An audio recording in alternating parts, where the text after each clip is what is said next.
Welcome back, seekers of truth, to another riveting episode of Whispers and Shadows. Today we embark on a journey that delves deep into the heart of one of the most controversial and haunting events in American history, the Waco, Texas Siege. In this gripping documentary, we explore the multifaceted dimensions of the tragedy through the eyes of three extraordinary individuals who experienced the events firsthand. Our first story is from a seasoned documentary maker, haunted by the secrets hidden within the ashes of Waco. With an insatiable hunger for truth, he takes us on a quest to uncover the untold stories that were buried beneath the headlines. As he unravels the complex web of events, he uncovers shocking revelations that challenge the mainstream narrative, forcing us to question what we thought we knew. Next, we meet an ATF agent who found himself caught in the eye of the storm during the Waco Siege. Drawing from his own experiences, he offers a first-hand account of the tense moments leading up to the tragic climax. With candor and bravery, he recounts the difficult choices and moral dilemmas faced by law enforcement, leaving us to ponder the consequences of their actions. Lastly, we hear from a courageous woman who was once a member of the cult led by David Koresh. With remarkable candor, she shares her deeply personal journey from blind devotion to eventual awakening. Her gripping account invites us to explore the complexities of belief, manipulation, and redemption within the confines of a charismatic leader's influence. Prepare to be captivated by these three divergent perspectives as they intertwine to create a tapestry of truth, lies, and shadows in the Waco, Texas Siege. Join us, fellow truth seekers, as we navigate the darkness, shining a light on the untold stories that reside within the whispers and shadows. The Seventh Seal. It was the summer of 1992 when I embarked on a journey to uncover the truth behind the enigmatic BranchDavidians, an apocalyptic cult founded in 1955 by Benjamin Roden. As a documentary filmmaker, I was drawn to their isolated compound nestled deep within the desolate outskirts of Waco, Texas.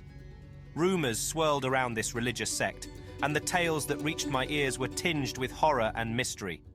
Driving down the dusty road, I caught my first glimpse of the compound, an eerie structure framed by barbed wire fences and guarded by men whose eyes seemed to hold secrets.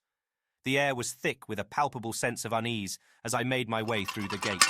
The cult's leader, David Koresh, greeted me with an unnerving smile that sent shivers down my spine. David Koresh was a man of magnetic charisma, capable of captivating anyone who crossed his path. His voice, smooth as honey, held a power that commanded both fear and devotion. His followers spoke of him as a prophet, a divine conduit for the word of God. Within the compound, I witnessed scenes of an unsettling fervor. The BranchDavidians immersed themselves in hours of religious study, fervently preparing for an impending apocalypse. They believed that they were God's chosen few, destined to survive the end of days and emerge as the chosen ones. As days turned into weeks, I delved deeper into the heart of the cult. It became apparent that something dark lurked beneath the surface. Whispers of manipulation and mind control danced through the air, and the shadowy figure of David Koresh seemed to embody them all. I spoke with former members who had escaped the clutches of the cult, their eyes haunted by the memories of their time within. They spoke of psychological manipulation, coerced confessions, and a pervasive atmosphere of fear. Some hinted at sinister rituals conducted under the cover of darkness, which sent chills down their spines. In the spring of 1993, tensions between the BranchDavidians and the outside world reached a boiling point. The government grew concerned about the stockpiling of weapons within the compound, and the cult's isolation raised suspicions of illegal activities. The Bureau of Alcohol, Tobacco and Firearms, ATF, decided to take action. On that fateful day in April, the compound was transformed into a war zone. Gunshots echoed through the air as the ATF agents attempted to storm the buildings. Chaos reigned as bullets flew, and the lines between good and evil blurred. The standoff between the government and the BranchDavidians stretched on for weeks, with negotiators attempting to find a peaceful resolution. But hope dimmed as darkness seeped into the hearts of both sides. Then, on a fateful day in April, a spark ignited, setting the compound ablaze. The once promised refuge became a fiery inferno, swallowing the lives of men, women, and innocent children. The world watched in horror as the haunting images of the compound engulfed in flames flickered across television screens. In the aftermath of the tragedy, Questions lingered in the hearts and minds of those who dared to seek the truth. Was this the only way to end the darkness that had taken root within the Branch Davidians? Could the lives lost have been spared if a different approach had been taken? As I reflect on my journey, I am left with a sense of unease. The story of the Branch Davidians is one of fear, manipulation, and tragic loss. It serves as a chilling reminder of the fine line between faith and fanaticism and the devastating consequences that can follow when darkness takes hold. Decades have passed since the ashes of the Branch Davidians settled, yet the echoes of Waco still resonate. The lessons learned from that ill-fated siege continue to shape our understanding of the dangers of extremism and the need for open dialogue and understanding. The name Branch Davidians has become synonymous with tragedy, a cautionary tale etched into the annals of history, a haunting reminder of the depths humanity can sink to when driven by blind faith and unchecked power. Inferno's embrace, inside the flames of faith. As an ATF agent tasked with infiltrating dangerous religious sects, I've seen my fair share of darkness. However, nothing could have prepared me for the harrowing ordeal that awaited me within the infamous compound of the Branch Davidians, a cult shrouded in mystery and paranoia, led by the enigmatic figure of David Koresh. This was a tale that would haunt me for the rest of my days. It was a gloomy day in Waco, Texas, when we first set foot on the grounds of the Branch Davidian compound. The eerie silence of the dilapidated building sent chills down my spine. The compound stood as a fortress, surrounded by a high fence and guarded by loyal followers who stared at us with unyielding devotion. Our mission was to investigate the cult's alleged stockpile of illegal weapons, but we soon realized that the horrors within ran far deeper than we could have imagined. David Koresh, a charismatic preacher with a mesmerizing gaze, claimed to be the final prophet, destined to lead his followers through the impending apocalypse. The compound's residents were a mix of true believers and lost souls seeking solace in his teachings. I was assigned the role of gaining their trust, posing as a disenchanted ATF agent seeking answers about my own existence. As I delved deeper into their twisted reality, I witnessed the subtle manipulation tactics Koresh employed to maintain his iron grip over their hearts and minds. The compound's idyllic facade masked a seething underbelly of abuse and control. Children were subjected to brainwashing techniques, forcibly separated from their families, and indoctrinated into a distorted version of faith. Those who dared to question Koresh's authority faced isolation and humiliation. It was a chilling spectacle that mirrored the darkest depths of human nature. As weeks turned into months, tensions mounted between our team and the Branch Davidians. Our covert operations had not gone unnoticed, and Koresh's paranoia reached a fever pitch. On that fateful day, a spark ignited the powder keg of fear and suspicion. Shots rang out and chaos descended upon the compound.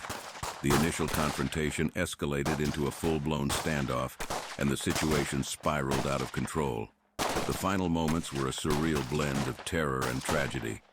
As the standoff continued, the compound was set ablaze, a fire that would consume everything in its path. The screams of the trapped cult members echoed through the night, their cries forever etched in my memory. Amidst the engulfing flames, the walls of the compound crumbled, burying secrets and shattered dreams beneath the ashes.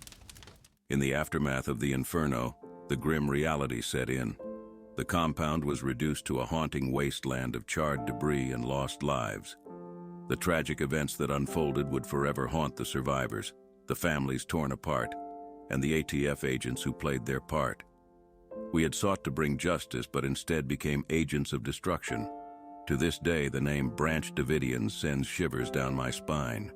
The scars, both visible and hidden, bear witness to the price paid in the pursuit of truth. The story of the cult and the siege at Waco remains a dark chapter in our nation's history, a cautionary tale of the dangers that lie beneath the surface of blind faith and unchecked power. It serves as a chilling reminder of the capacity for evil that resides within us all. The Gathering Storm. My name is Rachel, and I was once a member of the Branch Davidians, a religious sect led by a charismatic man named David Koresh.